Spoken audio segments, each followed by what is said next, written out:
Start writing. Chinese writing is used in many countries. It's, of course, used in China, which makes sense, and Hong Kong and Taiwan, which are Chinese countries.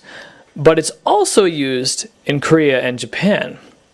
And it used to be used in Vietnam and Mongolia. Now, Chinese writing, which is called kanji in Japanese, takes many years to master.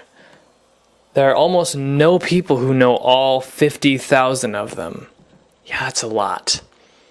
Because of this, outside of China, places like Korea and Japan made their own writing.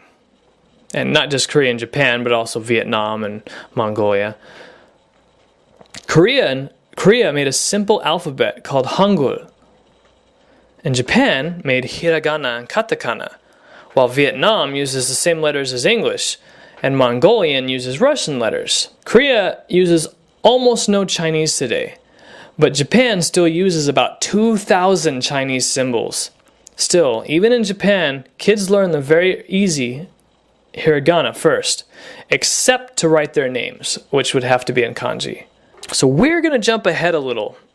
I'm going to teach you one Chinese character and one word in katakana.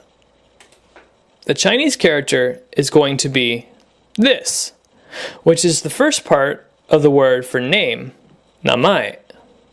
And actually it means name by itself. And then the katakana, Jacob, which is how you'd say your name in Japanese. Now you wonder, how come you're not learning kanji for your name, the Chinese letter for your name, right?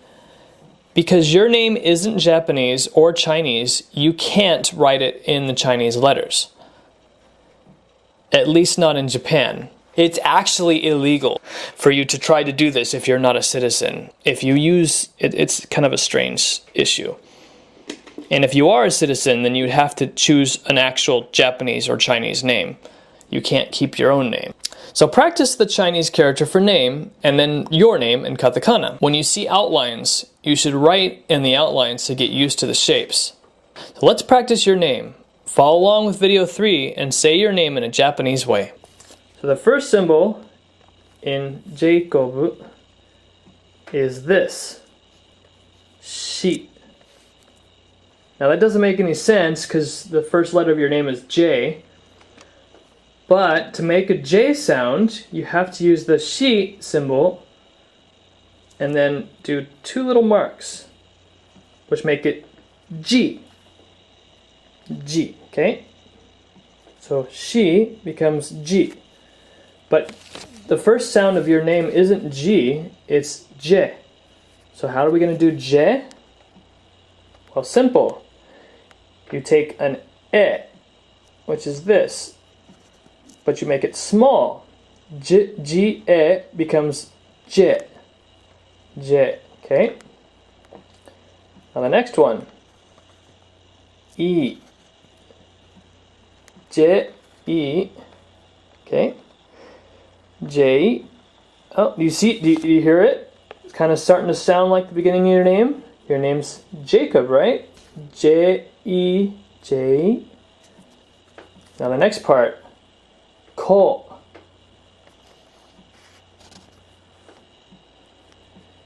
There's ko. J-ko.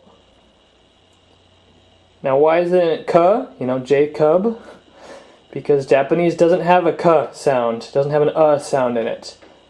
There's only 5 vowel sounds in Japanese, and so we have to work in that. J-E-ko. Finally, the last symbol is fu. Now wait a minute. My name is not Jacob, right? It's Jacob. Well, just like she becomes G with those two, fu becomes, if I could find it, bu. Okay? So, Jacob. Try it. Bu. Kobu.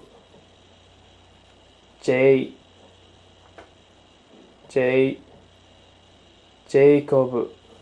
So now I want you to say your second phrase in Japanese.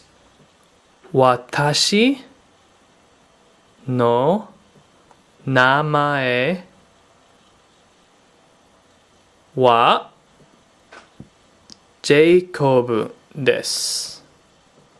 That means my name is Jacob. Now, you're probably not going to remember that, but we're going to say it a lot more often. And also, just like in English, you don't usually say my name is Jacob, you say I'm Jacob or I'm Jake. It's the same in Japanese. You'd still say watashi wa Jacob desu. I am Jacob.